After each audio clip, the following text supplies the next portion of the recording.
শুভ সন্ধ্যা সকলকে। উদ্যান কোচিং সেন্টারের তরফ থেকে এবং উদ্যান কোচিং সেন্টারের যে নতুন উদ্যোগ লার্নার্স একাডেমির পক্ষ থেকে আমি আগত ছাত্রছাত্রী এবং পারিপার্শ্বিক সকলকে শুভ সন্ধ্যা জ্ঞাপন করি। গ্রীষ্মের এই সন্ধ্যায় আমরা উদ্যান কোচিং সেন্টারে এই সভাকক্ষে প্রত্যেক মাসের মতো যে মান্থলি আমাদের সাহিত্য সভা অনুষ্ঠিত হয়, আজকে সেটি হতে চলেছে এবং হচ্ছেও বলা হতো। কিছুক্ষণ আগে আমাদের সহকর্মীরা এবং সংগঠকরা বিভিন্ন কবিতা সাহিত্য পাঠের মাধ্যমে সভার শুভ সূচনা করেছেন। সেই শুভ আবহে আমাদের যে আজকের বিষয়বস্তু ছিল বিজ্ঞান অভিশাপ না আশীর্বাদ, সেই বক্তব্যের উপস্থাপনায় আমি মাইক্রোফোনের সামনে ডক্টর দেবশ্রী দেব।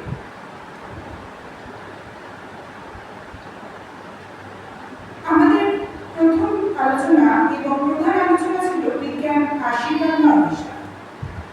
আমি একটু অভিশাপের দিকটাই তুলে ধরতে চাইছি। প্রথমে আশীর্বাদের শুভ ফলাফল আমরা ভোগ করেছি বহুদিন ধরে। সভ্যতা ধরেছে আগেই বিজ্ঞানের হাত, রাত তাই দিন হলো রাত। আমাদের সংস্কৃত সাহিত্যে বলেছে বিজ্ঞানাবচ্ছিষ্টম ইদম জগৎ, অর্থাৎ বিজ্ঞানের দ্বারা এ জগৎ উচ্ছিষ্ট হয়ে গেছে। সভ্যতা যদি যন্ত্র হয় তবে বিজ্ঞান সেখানে যন্ত্র। কিন্তু বিজ্ঞানের এত উন্নতি সত্ত্বেও সভ্যতার কপালে আজ কিন্তু দুশ্চিন্তা কলঙ্ক লেখা। বিজ্ঞানের জয়যাত্রার মাঝখানে একদিকে সৃজন, অন্যদিকে রয়েছে ধ্বংস। বিজ্ঞানের মানব যুদ্ধে ত্রস্ত মানুষ তাই প্রশ্ন তুলেছে বিজ্ঞান অভিশাপ না আশীর্বাদ। আমি কতগুলো পয়েন্ট হাইলাইট করতে চাই। প্রথমে বলতে চাই বিজ্ঞান আজ কাল থেকে কালান্তরে।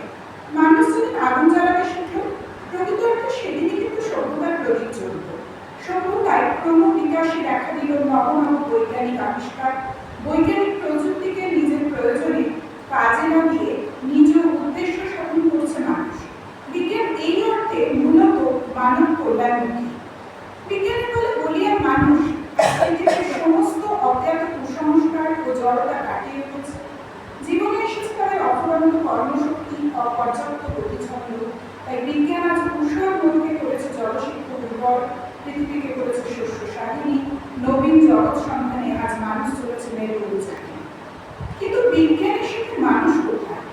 বিজ্ঞান বনাম মানুষ, তাই আমার দ্বিতীয় পয়েন্ট বলতে পারে। জীবনের নানা ক্ষেত্রে বিজ্ঞান আমাদের পথ দেখিয়ে নিয়ে চলেছে।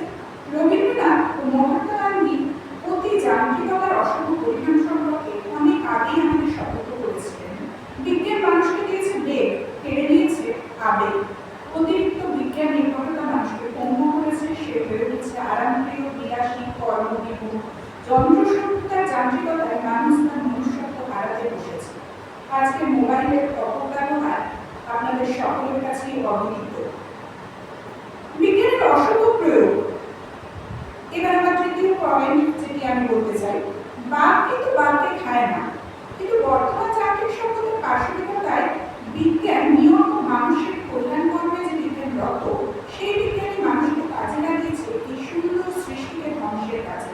খাদ্যে ওষুধের ভেজাল, মারণাস্ত্রের আবিষ্কার, নিত্য নতুন অশুভ আণবিক শক্তির উদ্ভাবন মানুষের এতই পরিপক্ক যে ছোট্ট একটি বোকা পিঁপড়ে মুহূর্তে পৃথিবীর একটি বৃহত্তম অংশ নিশ্চিহ্ন হয়ে যেতে পারে। সেই কবে হিরোশিমা নাগাসাকিতে পরমাণু বোমার যে বিষময় পরিণতি, তা আজও বিশ্ববাসী বলতে পারেনি। বিজ্ঞান আর ধ্বংস। যে বিজ্ঞান জীবনদায়ী ওষুধ যন্ত্রপাতি আবিষ্কার করে মানুষকে নব জীবন দান করেছে, সেই বিজ্ঞানী আবার মারণাস্ত্র আবিষ্কার করে জীবনকে ধ্বংসের কাজে ব্যবহৃত রাখছে। রাসায়নিক নানা রকম দ্রব্যের বিষক্রিয়ার প্রভাবে পৃথিবীর বায়ু, জল, মৃত্তিকা সব আজ দূষিত। মঙ্গল অভিযান গান ছিল যারে যা মঙ্গলে যা। মঙ্গল ও শুভ বুদ্ধি। বিজ্ঞানের ধ্বংসলীলার জন্য বিজ্ঞান দায়ী নয়, কিন্তু দায়ী আমরা মানুষ। বিজ্ঞান যদি মানুষের শুভ বুদ্ধি দ্বারা পরিচালিত হয়, তাহলে বিজ্ঞান কেবলমাত্র মানব কল্যাণের রূপেই মানুষের ব্যক্ত হয়ে থাকবে। আইনস্টাইনের কথায় বলা যায়, religion without science is lame, science without religion is dead. তাই শুভ বুদ্ধি দ্বারা পরিচালিত বিজ্ঞান মানব কল্যাণের প্রতীক হয়েছে আশীর্বাদ করে দেখা সভ্যতার যে অগ্রগতি সেটা বিজ্ঞানেরই দান। সুতরাং শুভবুদ্ধি দ্বারা চালিত বিজ্ঞান মানুষের সমাজ সভ্যতার ক্ষেত্রে কল্যাণের বার্তায় বয়ে আনে, সে কথা আজ প্রমাণিত সত্য। অবশেষে আমার ছোট্ট বক্তব্যের উপসংহার, মানুষ যদি মানুষ হয়, বিজ্ঞানকে যদি মানব কল্যাণে প্রয়োগ করতে পারে, তাহলেই বিজ্ঞান হবে আশীর্বাদ। আর যদি অমানুষ হয়, বিজ্ঞানকে ধ্বংসের কাজে প্রয়োগ করে, তাহলে বিজ্ঞান হয়ে যাবে অভিশাপ।